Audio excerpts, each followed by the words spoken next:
இமாம் புகாரி அவர்கள் பொதுவாக இமாம் புகாரிக்கு என்ன சொல்வார்கள்னா ஃபிக்ஹுல் புகாரி ஃபி தராஜுமிஹி, இமாம் புகாரியுடைய மார்க்க விளக்கத்துடைய அந்த அளவை நீங்கள் தெரிந்து கொள்ளணும்னா அவருடைய தலைப்பை பாருங்கன்னுவாங்க. அவருடைய தலைப்பை பாருங்கள். சில இடங்களில் வெளிப்படையாக எல்லாரும் போடுற மாதிரி தலை போடுவார். ஆனால் சில இடங்களை நீங்கள் பார்த்தீங்கன்னு சொன்னால் முன் ஹதீதுக்கும் பின் ஹதீதுக்கும் உள்ள நுட்பத்தை என்ன செய்யும் நீங்கள் புரிஞ்சு கொள்வீங்க.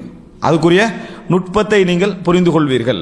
அதை புரியலை என்று சொன்னால் சில நேரத்தில் ஏன் புகாரி இதை கொண்டு வந்தார் கன்ஃபியூஸாக என்ன செய்யும் இருக்கும். அந்த அளவில் நுட்பமாக தலைப்பிடக்கூடிய ஒருவர் தான் இமாம் புகாரி. என்ன செய்வார் என்று சொன்னால் கிதாபு கீழே பாபுன், இந்த பகுதி பாபுன்னு சொல்றது வாசல் என்ற அர்த்தம், இந்த சாப்டர் என்று சொல்லி என்ன செய்வார்கள் ஒவ்வொரு செய்திகளை கொண்டு வருவார்கள். இதில் முதலாவதாக இந்த கிதாபுர் ரிகாக், நிகழ்வூட்டும் உபதேசங்கள் என்கின்ற இந்த பாடத்தில் முதல் தலைப்பாக இமாம் புகாரி அவர்கள் போடக்கூடிய தலைப்பு என்னன்னு சொன்னால் லா ஐஷ இல்லா ஐஷுல் ஆஹிரா. ஐஷ்ன்றது வாழ்க்கை, லா ஐஷ இல்லா ஐஷுல் ஆஹிரா, மறுமை நாளுடைய வாழ்க்கை தான் வாழ்வென்று வேறெந்த வாழ்வும் கிடையாது. இதான் இமாம் புகாரியுடைய தலைப்பு. கிதாபு ரிகாக்ல லா ஐஷ இல்லா ஐஷுல் ஆஹிரா, வாழ்க்கை என்று சொன்னால் அது மறுமை வாழ்க்கை தான், அப்படி என்ற தலைப்பு என்ன செய்திருக்கிறார் போட்டிருக்கிறாங்க. இது இமாம் புகாரி இந்த தலைப்பு போட்டது ஹதீஸ்லேருந்து எடுத்து, அவருடைய சொந்த தலைப்பாக அது இல்லை. பெரும்பாலும் இமாம் புகாரி தலைப்பாக போட்டவைகள் எல்லாம் ஹதீஸுடைய வசனமாக என்ன செய்யும் இருக்கும். அப்ப லா ஐஷா இல்லா ஐஷுல் ஆஹிரா, வாழ்க்கை என்றால் அது அது மறுமை வாழ்க்கையை தவிர வேறு வாழ்க்கை இல்லை என்ற தலைப்பு போட்டு சில ஹதீஸ்கள் என்ன செய்யறாரு கொண்டு வருவார். அதுல பாருங்க, இந்த தலைப்பு போட்டால் நாங்கள் என்ன ஹதீஸை முதலாவது கொண்டு வருவோமோ அதை இமாம் புகாரி கொண்டு வரல. இமாம் புகாரி எப்படி கொண்டு வரார் என்று சொன்னால் 6412வது இலக்கத்திலேருந்து இந்த செய்தி ஆரம்பிக்குது. கிதாபுர் ரிகாக் ஆரம்பிக்குது 6412வது இலக்கம், இந்த இடத்துலேருந்து ஆரம்பிக்குது. 7000 சச்சம் வரைக்கும் என்ன செய்யும் அது 6500 சச்சம் வரைக்கும் என்ன செய்யும் அது போகும். 6412லேருந்து ஆரம்பிக்குது. எப்படி என்று சொன்னால் இப்னு அப்பாஸ் ரதியல்லாஹு அன்ஹுமா அவர்கள் அறிவிக்கக்கூடிய செய்தியை சொல்றாங்க. இப்னு அப்பாஸ் ரதியல்லாஹு அன்ஹுமா அவர்கள் அறிவிக்கக்கூடிய ஒரு செய்தி, காலன் நபி ஸல்லல்லாஹு அலைஹி வஸல்லம், ரசூலுல்லாஹி ஸல்லல்லாஹு அலைஹி வஸல்லம் சொன்னார்கள், நிஅமதானி மக்பூனுன் ஃபீஹிமா கதீரும் மினன் நாஸ் அஸ்ஸஹ்ஹத்து வல் ஃபராக். நாம் வளமையாக நிறைய கேட்ட செய்தி இது. நிஅமதான், நிஅமத்னா அருள், நிஅமதானி இரண்டு அருள்கள், மக்பூனுன் ஃபீஹிமா கதீரும் மினன் நாஸ். கபன், மக்பூன் என்று சொன்னால் அதுல மக்கள் சிந்தனையற்று இருக்கிறார்கள். கபன் என்று சொல்றது சிந்தனையற்ற நிலைமை, சிந்தனையற்று இருக்கிறார்கள், வீணடிக்கிறார்கள் தான் மொழிபெயர்ப்பார்கள். கபன் என்று சொல்றேன்னா அதுல ஒரு யோசனை இல்லை, அதை பற்றிய மக்கள் என்ன செய்வதில்லை, சிரத்தை எடுப்பதில்லை, கவனம் எடுப்பதில்லை என்ற ரசூலுல்லாஹ் எப்படி சொல்றாங்க, எல்லாரையும் சொல்லல, மக்பூனுன் ஃபீஹிமா கதீரும் மினன் நாஸ், மக்களில் அதிகமானவர்கள் அதில் கவனமற்றிருக்கிறார்கள், மக்களில் அதிகமானவர்கள் அதில் கவனமற்றிருக்கிறார்கள், கொஞ்சம் பேர் தான் அதுல கவனத்தோடு இருக்கிறார்கள் சொல்லிட்டு ரசூலுல்லாஹ் சொல்றாங்க, அஸ்ஸஹா ஆரோக்கியம், வல் ஃபராக் ஓய்வு நேரம், ஆரோக்கியம் ஓய்வு நேரம், இந்த ரெண்டிலும் மக்கள் பெரும் கவனமற்று இருக்கிறார்கள் அப்படி என்று சொல்லி ரசூலுல்லாஹி ஸல்லல்லாஹு அலைஹி வஸல்லம் அவர்கள் சொன்னார்கள் என்ற செய்தியை எந்த தலைப்புகளை கொண்டு வராரு, லா ஐஷ இல்லா ஐஷுல் ஆஹிரா, மறுமை நாளுடைய வாழ்க்கை என்று வாழ்வு கிடையாது என்கின்ற தலைப்புகள் என்ன செய்யறாரு கொண்டு வருகிறார். அப்ப எப்படி இமாம் புகாரி நம்ம இதை எதுக்கு எடுப்போம், இது ஒரு பொதுவான ஒரு உலக வழிகாட்டல் என்ற தலைப்புக்கு என்ன செய்வோம் இதை எடுப்போம். ஆனா இமாம் புகாரி கொண்டு வர முதல் ஹதீஸ் என்னன்னு சொன்னால் அஸ்ஸஹத்து வல் ஃபராக், ஓய்வு நேரம் ஆரோக்கியம் என்று கொண்டு வராரு. அன்புள்ள சகோதரர்களே, இது ரெண்டையும் நீங்க எடுத்து பார்த்தீங்கன்னு சொன்னால் இந்த உலக வாழ்க்கையில ஒருவன் மறுமைக்காக வாழ வேண்டும் என்று சொன்னால் அவனிடத்திலே அவன் கவனம் எடுக்க வேண்டிய மிக முக்கியமான இரண்டு அம்சங்களாக இதாக இருக்கு. ஒன்று ஆரோக்கியம், இரண்டாவது என்ன ஓய்வு நேரம். ஏனென்று சொன்னால் பாருங்க, ரசூலுல்லாஹி ஸல்லல்லாஹு அலைஹி வஸல்லம் அவர்களை பார்த்து அல்லாஹ் தஆலா சொல்கிறான், ஃபஇதா ஃபரக்த ஃபன்சப் வ இலா ரப்பிக ஃபர்கப். அல்லாஹ் ஃபஇதா ஃபரக்த அப்படி என்று சொன்னா நீங்க ஓய்வாகிட்டீங்கன்னு சொன்னால், நீங்கள் ஓய்வாகி விட்டீங்கன்னா ஃபன்சப் அப்படின்னா நேர நில்லுங்கன்னு அர்த்தம். அப்படின்னா என்ன, இறைவனையே வணங்குங்கள், வணக்கத்துல முழு கவனம் என்ன செய்யுங்க நீங்கள் செலுத்துங்கள், வ இலா ரப்பிக ஃபர்கப், உமது இறைவன் பக்கமே நீங்கள் ஆசை வையுங்கள் அப்படி என்று சொல்லி அல்லாஹ் தஆலா சொல்றான். அப்ப அங்கே அல்லாஹ் எதை சொல்றான், ஃபைதா ஃபரக்த, நீங்கள் ஃபராக் ஆகிவிட்டால் ஃபன்சப், இறைவனை வணங்குங்கள் என்று சொல்லி அல்லாஹ் ரப்புல் ஆலமீன் ரசூலுல்லாஹி ஸல்லல்லாஹு அலைஹி வஸல்லம் அவர்களுக்கு என்ன செய்யறான், உபதேசமா சொல்றதை நம்ம பார்க்கிறோம். அப்போ ஓய்வு நேரம் என்பது மிக முக்கியமான ஒரு அம்சம். நாம மறுமையை நெருங்குவதற்கும் மறுமையை இலக்காக வைத்து வாழுகின்றவருடைய வாழ்க்கைக்கும் மிக முக்கியமான அம்சம் ஓய்வு நேரம். இன்னும் நீங்க நினைச்சு பார்த்தீங்கன்னு சொன்னால் மனிதர்கள் மிகவும், அதாவது என்ன செய்யறன்னு தெரியாம இருக்கக்கூடிய ஒரு டைம் தான் என்னது ஓய்வு நேரம்.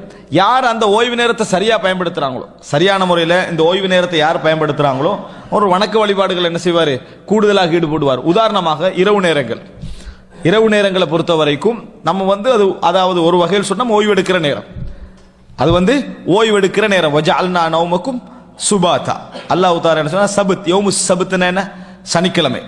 சனிக்கிழமை சபத் என்ற சொல் வந்ததுக்கான காரணம் என்ன, ஓய்வு. விளங்கிட்டா? அல்லாஹ் தஆலா குர்ஆன்ல சொல்றா வஜஅல்னா நௌமக்கும் சுபாதா. அதே சொல்லுதான் உங்களை என்னது, அந்த ஒரு ஓய்வு நேரமாக உங்களுக்கு என்ன செய்திருக்கிறோம், அதை ஆக்கிறோம். சபத் ஃபராக் இதெல்லாம் என்னது, ஒரே கருத்துள்ள சொற்கள். அப்போ ஓய்வு நேரமாக ஆக்கி இருக்கக்கூடியது இரவு நேரம். ரசூலுல்லாஹி ஸல்லல்லாஹு அலைஹி வஸல்லம் அவர்களுக்கு முதலாவது கடமையாக்கப்பட்ட தொழுகை எது, இரவு தொழுகை.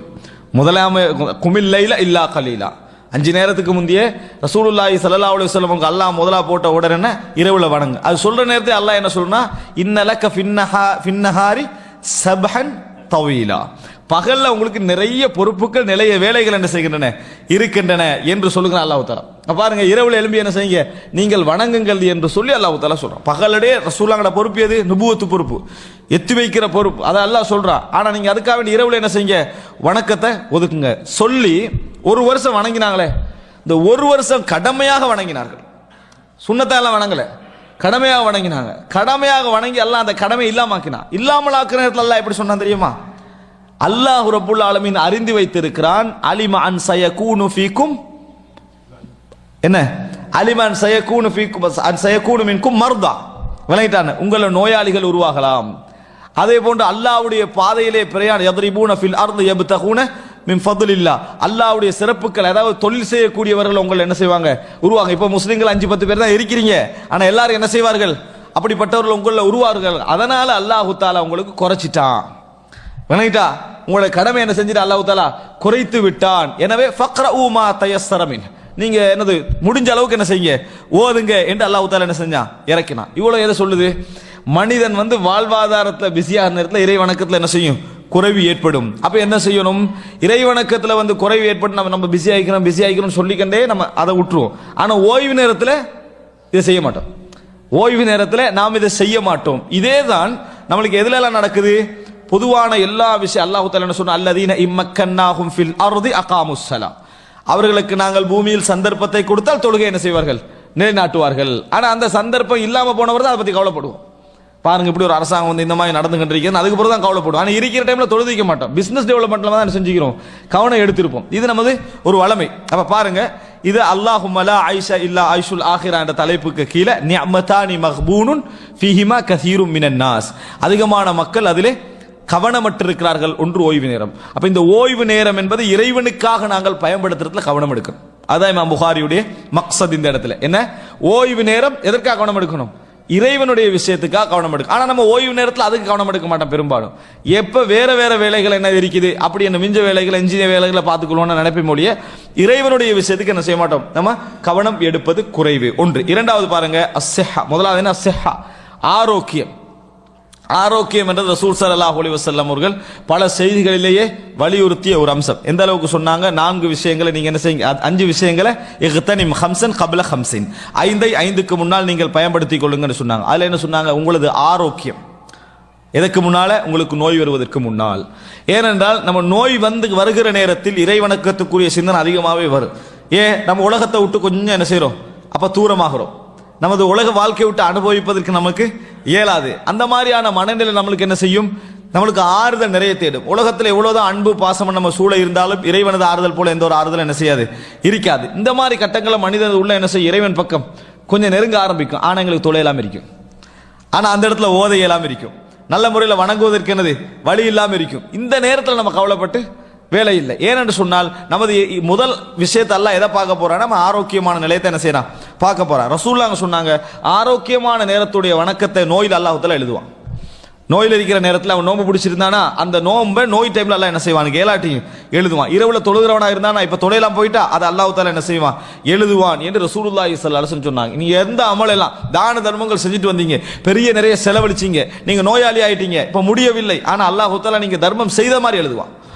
அப்ப நம்ம நோயாளியாக இருக்கிற நேரத்தில் இதை எண்ணங்கள் இதுக்கு முன்னால் நம்ம அப்படி செய்யலேன்னு வைங்க, எந்த பிரயோஜனம் கிடையாது. நம்ம அந்த நிமிடத்தில் செய்யறது மட்டும் தான் நம்மளுக்கு என்ன செய்யுது, கிடைக்க போகிறது. ஆக அன்புள்ள சகோதரர்களே, ஓய்வு நேரம் நிறந்த முறையில் இறைவனை நம்ம பயன்படுத்தக்கூடிய நேரம்.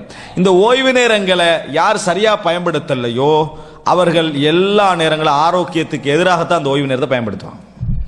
நல்லா புரிஞ்சுங்க உள்ள சம்பந்தத்தை. ஓய்வு நேரங்களை யார் சரியாக பயன்படுத்தவில்லையோ அவர்கள் நிச்சயமாக ஆரோக்கியத்துக்கு எதிராகத்தான் அந்த ஓய்வு என்ன செய்வாங்க, பயன்படுத்துவார்கள். எனவே அஸ்ஸஹா வல் ஃபராக் இதை ரெண்டுல ஒன்று அடிச்சாலும் உங்களுக்கு என்ன செய்யும், போயிடும். இதுல நீங்க நல்லா யோசிச்சு பாருங்க, ஓய்வு நேரத்தை யார் சரியாக பயன்படுத்தலை அவர் நிச்சயமாக ஆரோக்கியத்துக்கு எதிராக என்ன செய்வார், அதை பயன்படுத்துவார். அதனால தான் ரசூலுல்லாஹ் அந்த ரெண்டை இணைச்சு என்ன செய்றாங்க, அஸ்ஸஹா